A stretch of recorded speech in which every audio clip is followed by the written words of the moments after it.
Selamat datang kembali di sesi Kupas Tuntas kita. Ya, halo. Hari ini kita mau bongkar satu ide menarik nih. Dari buku yang sering jadi omongan, The 48 Laws of Power. Nah, buku yang kontroversial itu ya. Betul. Fokus kita kali ini, satu hukum spesifik soal reputasi. Reputasi. Mungkin Anda mikirnya ya reputasi itu sekedar jaga nama baik aja gitu kan? Biasanya begitu ya pandangan umumnya. Nah, sumber kita bilang ini bisa lebih dalam loh. Bahkan bisa jadi senjata. Betul sekali. Ini bukan sekedar citra pasif. Yuk kita gali bareng kalau gitu. Mari. Jadi intinya di hukum kelima ini, reputasi itu katanya segalanya dalam kekuasaan. Fondasinya ya. Iya, fondasinya. Dan bukan cuma soal menjaganya tetap bersih, tapi juga soal gimana reputasi itu bisa dipakai. Dipakai untuk menyerang atau bertahan. Itu poin pentingnya. Nah, Ini tuh bukan sekedar punya citra bagus, gitu. oke. Lebih dari itu, reputasi bisa jadi alat taktis yang, kuat banget. Bayangkan, reputasi bisa dipakai buat bikin lawan, gentar. Tanpa perlu perang fisik ya. Tepat, memenangkan perang tanpa perlu angkat senjata. Atau malah, bisa menjatuhkan seseorang lewat opini publik. Wah, ngeri juga ya kalau gitu.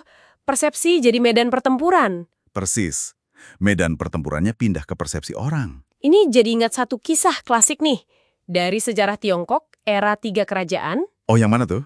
ada jenderal hebat namanya Cuko Liang. Cuko Liang, sang ahli strategi. Betul. Suatu hari, dia lagi katakanlah santai di kota kecil. Pasukannya cuma sedikit banget. Oke. Tiba-tiba, dapat kabar, ada 150.000 tentara musuh pimpinannya Sima Yi lagi bergerak menuju kotanya. Wah, 150.000 lawan segelintir. Situasi yang benar-benar genting ya. Banget. Kekuatan timpang jauh. Logikanya kan panik atau kabur ya. Iya, harusnya begitu, cari jalan keluar. Nah, justru itu uniknya. Liang ini, alih-alih panik, dia melakukan hal yang aneh banget. Gimana tuh? Dia malah suruh gerbang kota dibuka lebar-lebar. Dibuka? Iya, dibuka. Prajuritnya yang sedikit itu disuruh sembunyi. Terus dia sendiri malah duduk santai di atas tembok kota sambil main kecapi. Main kecapi, di tengah ancaman sebesar itu. Iya, kelihatan tenang banget gitu. Gila. Ini dia kelihayannya kayaknya. Dia nggak pakai kekuatan fisik, kan jelas kalah. Betul. Dia pakai apa dong? Nah, dia mempertaruhkan reputasinya. Si Mao Yi, lawannya ini, tahu banget reputasi Liang. Reputasi sebagai apa? Sebagai jenderal yang super hati-hati, penuh perhitungan, cerdik luar biasa, dan nggak pernah ambil resiko gegabah. Reputasinya udah kuat banget.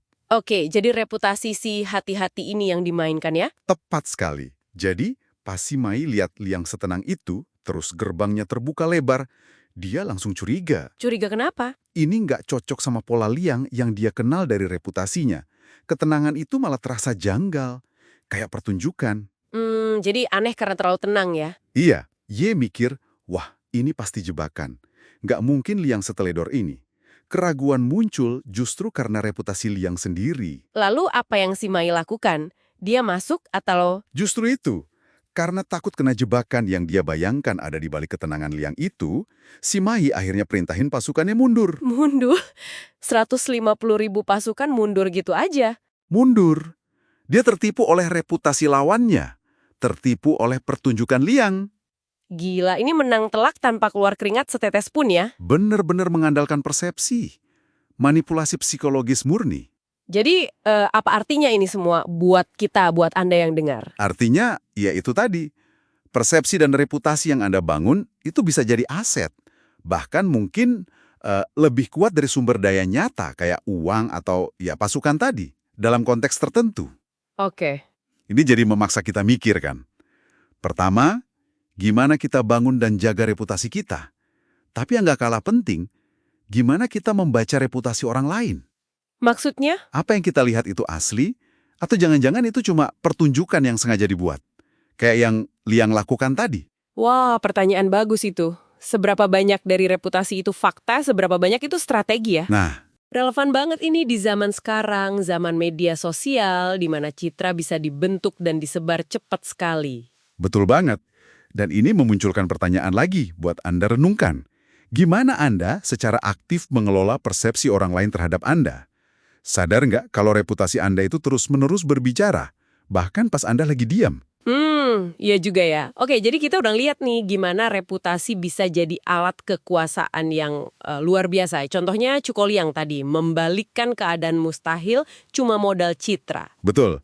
Sebagai penutup, mungkin ada satu hal lagi dari sumber ini yang menarik untuk Anda pikirkan. Apa tuh? Buku ini juga menekankan kalau reputasi itu rapuh banget, perlu dijaga terus-menerus. Ah ya, gampang rusak ya. Nah, kalau reputasi itu begitu kuat, tapi sekaligus begitu rentan, muncul dilema kan? Dilema gimana? Seberapa besar energi dan waktu yang seharusnya kita curahkan buat membangun dan katakanlah memoles reputasi ini, Dibandingkan dengan? dibandingkan fokus pada hasil kerja nyata atau pencapaian yang konkret. Mana yang lebih penting dalam jangka panjang? Wah, itu pertanyaan yang dalam ya. Antara polesan citra dan substansi nyata. Sesuatu untuk direnungkan lebih lanjut oleh Anda?